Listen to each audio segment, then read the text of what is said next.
I am Savannah Johns, and today I will be teaching you about the science behind the art of tattoos. So, onto our skin.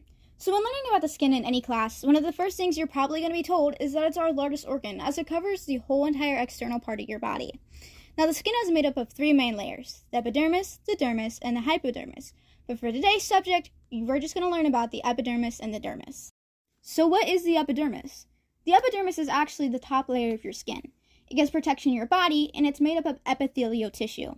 And these are cells that are tight and stacked on top of each other. And the epidermis can be made up of 50 layers of these skin cells. And these skin cells are constantly dying and flaking off because the ones underneath are constantly making new ones. This is why tattoo ink isn't deposited into this layer of skin, because it would just flake off. However, some ink will stay here in this layer when it's being injected, and eventually will go off with the dying cells. The dermis is the middle layer, and it's 90% of your skin.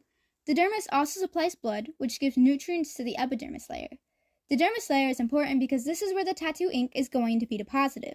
The dense irregular connective tissue in the dermis is actually what's going to allow this deposit of ink and help keep it permanent.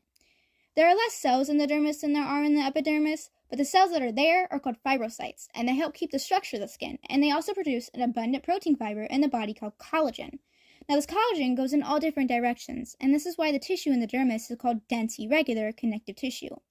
Think of a tattoo is going to be deposited into this collagen, and because it goes in all different directions, it's going to be holding the ink in place. The skin is not the only thing that plays an active role in tattoos. So does the immune system. And the immune system is what we call the body's first line of defense. When it attacks germs, it sends white blood cells that each have their own specialty. And when trauma happens to the body, or a foreign substance enters the body, the immune system starts what is called an inflammatory process. With tattoos, the inflammatory response is going to be caused by the trauma of the needle puncturing the skin at a rate from 50 to 30,000 punctures per minute, and the ink deposit in the skin is also going to be considered a foreign substance. So when this inflammatory response happens, white blood cells called macrophages are going to be called to the side of the tattoo.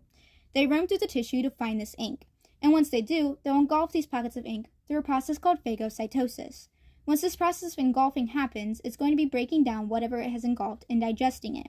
And under normal conditions, it usually breaks down biological substances, and tattoos contain dyes and plastics, so this is going to be a lot harder for them. One of the theories for fading is that macrophages die and new ones will replace it, and when digesting, it leaves small particles, and it disperses it, leading to the spread out look that you get from faded out tattoos. However, research is still being done today to truly understand how macrophages and tattoos work.